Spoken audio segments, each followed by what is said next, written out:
ஒரு air conditioner எப்படி வேலை செய்கிறது என்பதில் எனக்கு எப்போதுமே ஆர்வம் உண்டு.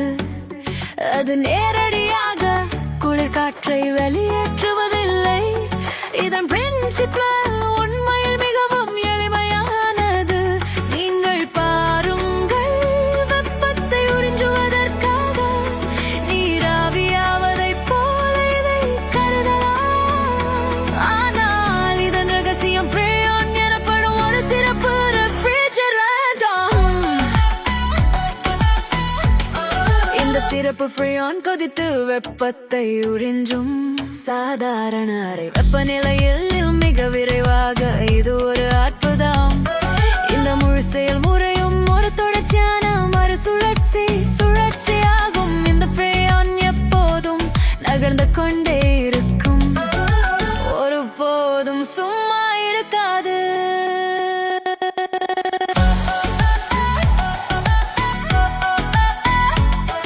இது உங்கள் வீட்டிற்குள் தொடங்குகிறது, ஒரு சுழற்சி திரும்ப ஆரம்பிக்கிறது. அங்கு ஒரு மிகவும் குளிர்ந்த 7 degrees ஓடுகிறது. நீங்கள் தெரிந்து கொள்ளலாம், இது கோயிலில் உள்ள தாமிர குழாய்கள் வழியாக பாய்கிறது. இது சூடான காற்றுடன் தொடர்பு கொள்ளும் போது உறிஞ்சும் பணியை செய்கிறது. இது வெப்பத்தை உறிஞ்சி மிக வேகமாக evaporate விடுகிறது. ஒரு 30 degree gas வாயுவாக உள்ளே மாறுகிறது. இது ஒரு உள்ளூர் மாறுபாடு. இந்த சூடான காஸ் பின்னர் வெளிப்புற யூனிட்டின் மையத்திற்கு செல்கிறது. அங்கு ஒரு கம்ப்ரெசர் அழுத்தி அதை பிழிந்து மேலும் கேட்கிறது. அது அதை ஒரு சூடான உயர் அழுத்த 80 degree gas ஆக தள்ளுகிறது. வெளியேற தயாரா உள்ளது. இப்போது வெப்பம் கடந்து செல்லும் கண்டென்சர் 2 ஒடுக்கி குழாய் முழுவதும் வீசுகிறது. கேஸ் ஐ குளிர்வித்து அது அடங்கத் தொடங்குகிறது.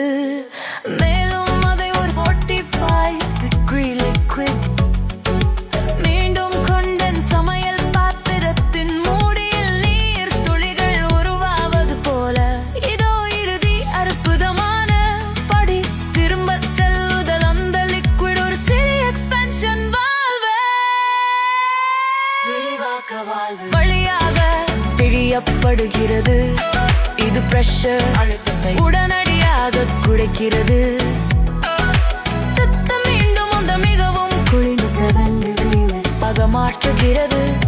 முடிவில் இந்த மிஸ்ட் அதிக வெப்பத்தை உறிஞ்சுவதற்காக உங்கள் வீட்டிற்குள் மீண்டும் பாய்கிறது.